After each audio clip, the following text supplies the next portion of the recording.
তাহলে এটা কি বললো? ড্রপার। ঠিক আছে, এই ড্রপার যেখানে লাগবে সেখানে হচ্ছে ডিফুজার দেখাচ্ছে। ডিফুজার দেখানো মানে সেখানে ড্রপারটা লাগাতে হবে। ঠিক আছে, ড্রপার। এবারে ড্রপারটা যে লাগাচ্ছ, এই যে রিংটা তোমাকে এদিক গালা কেটে রিংটা লাগাতে হবে, সব নিচেই ফিটিং হবে, তারপরে ঝুলানো হবে সাপোর্ট মেরে। এবারে মারার পরে এই রিংটা তুমি কলার মানে ফ্লাঞ্জ করে লেগে দিলে, তারপরে সিলিকন মারলে, সিলিকন মেরে পুরো কমপ্লিট।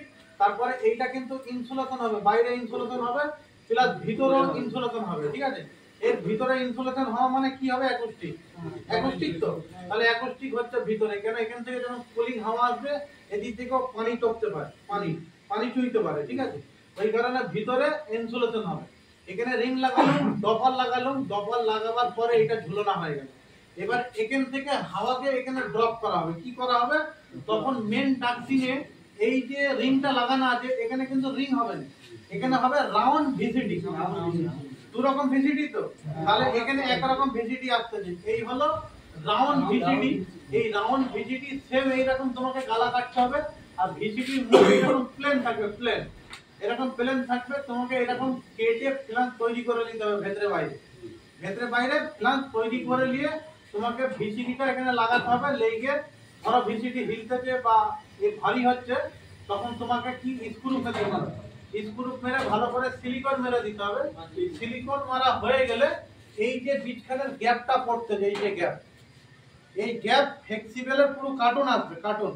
ওই ফ্লেক্সিবলের কার্টুনটা খুলে এটা তুমি মেজারমেন্ট করলে যতটা লাগবে তার থেকে 300 mm করে বেশি লাগবে ফ্লেক্সিবল। কত?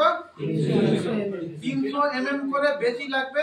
তাহলে তোমার যা লাগবে 500, 700, 800, 1 মিটার, তার থেকে 300 প্লাস করে সেটা কাটবে। কেটে ওই ফ্লেক্সিবলটা এনে এর মুখে গলানো হবে আর এর মুখে গলানো হবে। গলানো হয়ে যাওয়ার পরে টেবিলে জুগলি বেল্ট আছে তো ছোট, তাহলে ওই জুগলি বেল্টের না রিল আসবে।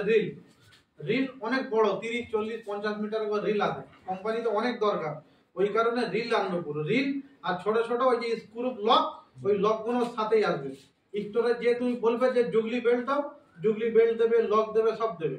তাহলে তোমার যতটা লাগতেছে এই রিংটা মেজারমেন্ট করে নেবে কতটা লাগতেছে, তাহলে নিয়ে কেটে নিয়ে ওই লকগুলো একটা মুখ মুড়ে ওদি বেঁধে দেবে, আর একটা মুখ এর ওপর থেকে ঘুরিয়ে এনে ওই স্ক্রুপে ঢুইকে টাইট দেবে, টাইট নিয়ে নেবে।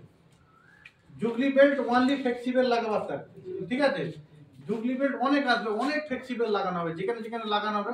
খালি ডিফুজারে না, গ্রিল যখন লাগবে পেনিয়াম বক্স লাগানো হবে। পেনিয়াম বক্সও সেম সিস্টেম, মানে ধরো এই দিক দিয়ে পেনিয়াম বক্স ঝুইলিছি পুরো 15, 20, 50 মিটার। ঠিক আছে, তাহলে তোমাকে ওখানে কানেকশন দেখাবে, কটা কানেকশন দেখাচ্ছে সেই কানেকশন গুলো পুরো দেখাবে সব। তাহলে সেইগুলো সেই কটা এরকম রিং লাগাতে হবে। আর যে মেন ডাক সামনে আসবে সেই ডাক কিনে ওই রকম মানে ভিসিডি লাগাতে হবে। যে কটা এইদিকে রিং লাগালে সেই কটা এইদিকে ভিসিডি লাগাবে, রাউন্ড ভিসিডি। আর ভিসিডির হ্যান্ডেল হবে সবসময় এরকম সাইডে, যেন মানুষ নিচে থেকে হ্যান্ডেলিং করতে পারে। ঠিক আছে, তাহলে হ্যান্ডেলিং যেন নিচে থেকে স্কোয়ার ভিসিডি হোক আর রাউন্ড ভিসিডি হোক, ভিসিডির হ্যান্ডেল সবসময় সাইডে হবে। ঠিক আছে, যেখানে লাগাবে তুমি সেই দিক থেকে দাঁড়াবে, দেখে দেখবে এখানে আমি ভিসিডি লাগাবো, হ্যান্ডেলটা এই দিকে হবে, ডান দিকে। ঠিক আছে, তারপরে ডান দিকে লাগানো হয়ে গেল। তারপরে সেম এইখানে যেরকম ফ্লেক্সিবল কানেকশন দিচ্ছ, এর মুখে গলালে গলে জুগলি বেল্ট দিয়ে টাইট করে দিলে, ওই রকম পেনিয়াম বক্স যখন লাগবে তখন ওই সেম সিস্টেমে ফ্লেক্সিবল তোমাকে কেটে নিয়ে ওর মুখে আর এর মুখে গইলে জুগলি বেল্ট দিয়ে টাইট দিয়ে দিলে হয়ে গেল। এবার এই যে কাজ হয়ে যাবে, পুরো সিলিং কমপ্লিট হয়ে যাবে, তখন যেখানটায় তুমি ডিফুজার লাগালে ওখানটাই হচ্ছে সিলিং কাটা হবে লাস্টে। ধরো জিপসাম কমপ্লিট হয়ে গেছে, সিলিং জিপসাম কেটে এর মাপেতেই তোমাকে কেটে দেবে।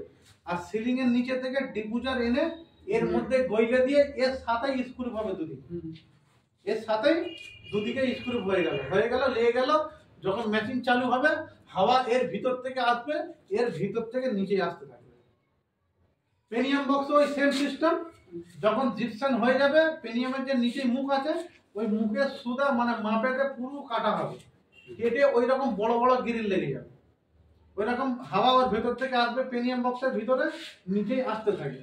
এবার এই দিকে ধরো সাপ্লাই পেনিয়াম দেখাচ্ছে, ঠিক আছে, তার পাশে এই ধার থেকে সাপ্লাই দেখবে, এই ধার থেকে দেখবে রিটার্ন দেখাচ্ছে। যখন জিপসাম কাটিং হবে এই দিকে জিপসামটা অটোমেটিক মানে মার্কিং করে দিলে ওরাই কেটে দেবে, ঠিক আছে, জিপসনের ওরাই কাটবে। তাহলে এদিকে রিটার্ন দেখা